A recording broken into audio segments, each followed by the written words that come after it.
விஷயமுமே வந்து நம்மளுடைய இன்னைக்கு நம்ம என்ன செய்ய முடியும், என்னோட வாழ்க்கையில நான் எதெல்லாம் வந்து என்னால timing, because time is the biggest resource. நம்ம எல்லாரும் சொல்லுவாங்க பணம் தான் வந்து பெரிய ரிசோர்ஸ் அப்படின்னு சொல்லுவாங்க. ஆனா உண்மையிலே வந்து நம்மளுடைய நேரம் எதுல செலவிடப்படுகிறதோ அதை பொறுத்துதான் நம்மளோட வாழ்க்கை வருகிறது. இன்னைக்கு 1 day and 2 days எத்தனை நாட்களை நம்ம வந்து கரெக்டா யூட்டிலைஸ் பண்றோமோ, பர் டேல எத்தனை ஹவர்ஸ் நம்ம ப்ராப்பரா யூட்டிலைஸ் பண்றோங்கிற கால்குலேஷன் நமக்குள்ள வந்துருச்சுன்னா நம்மளுடைய நேரத்துடைய மேலாண்மை வந்துடும். ஸோ டைம் மேனேஜ்மெண்ட்ல இருந்து இந்த டைம்குள்ள, ஏன்னா நிறைய அச்சீவ் பண்றவங்க எப்படி அச்சீவ் பண்றாங்க, என்னால வந்து எதுவுமே செய்ய முடியலையேன்னு நினைக்கிறோம்னா அதுக்கு ஒரே ஒரு விஷயம் தான், நமக்கு நிறைய நேரம் இருக்கு, அந்த நேரத்தை எப்படி வந்து ப்ராப்பரா யூட்டிலைஸ் பண்ணணும் அப்படிங்கறது யோசிக்கிற மாதிரி நம்மளோட ஆட்டிடியூட்.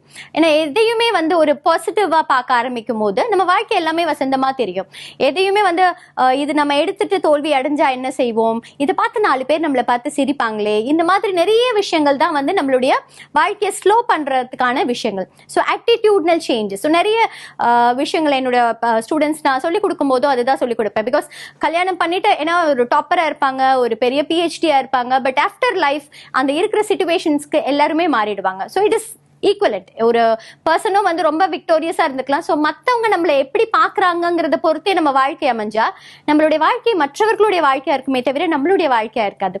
ஸோ இதை எப்படி மாற்ற முடியும், நம்மளோட செல்ஃப் எஸ்டீம் அப்படின்னு சொல்லுவாங்க, நம்மை நாம் பார்க்கும் விதம் வளரணும்னா என்ன செய்ய முடியும், தொடர்ந்து வெற்றிகள் அடையணும்னா நிறைய தோல்விகள் வரணும். அந்த தோல்விகளை சந்திச்சுட்டு சிரிச்சுட்டு போற மனப்பான்மை வந்துடுச்சுன்னா ஆட்டோமேட்டிக்கலி நம்மளோட வாழ்க்கையில நிறைய வெற்றிகள் அமையும். ஸோ வெற்றிகள் அமைகிறதுக்கும் நம்மளோட செல்ஃப் இமேஜ் வளர்றதுக்கும் என்ன விஷயம் அப்படின்னு கேட்டோம்னா, என்னுடைய ஸ்கூல் டேஸ்ல இருக்கட்டும், என்னுடைய காலேஜ் டேஸ்ல இருக்கட்டும், நிறைய விஷயங்கள் வந்து என்னையே அறியாமல் நான் என்னை எக்ஸ்போஸ் பண்ணிக்கிட்ட விஷயங்கள், நிறைய மேடை பேச்சுக்கள். ஸோ ஒவ்வொரு விஷயமும் நம்ம வந்து கிளாஸஸ் எடுத்துட்டு படிச்சுட்டு அதோடு சேர்ந்து நம்ம காம்படிஷன்ஸ்க்கும் போகணும், இந்த மாதிரி நிறைய விஷயங்கள் போறதுக்கான நேரங்கள் இருக்கும். ஸோ அதை நம்ம வந்து ஃபேஸ் பண்ண ஆரம்பிச்சிட்டோம்னா நம்மள வந்து as many opportunities நம்ம ஃபில் பண்ணிக்கணும்.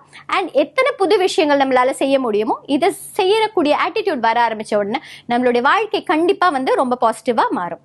இன்னொரு அழகான திருப்புமுனை செய்தியுடன் உங்களை வந்து சந்திக்கிறேன். நன்றி, வணக்கம்.